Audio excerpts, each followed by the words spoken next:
Okay, there's a simple and easy way to fade in and fade out your video in Premiere Pro, just the way you're seeing now. So let's jump into it. After you imported your clip, make sure you drag in to your timeline. Then you come to your effects here. You come here. You go to your video transitions.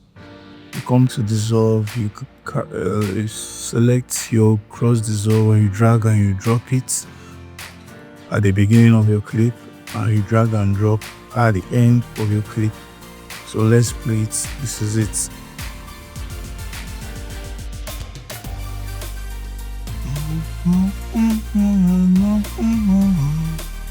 So it's up to you. You can stretch it a little bit, stretch this a little bit, and you play.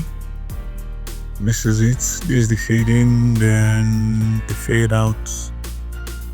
Get into the fade out, and this is the fade out, and that's it. Sleek.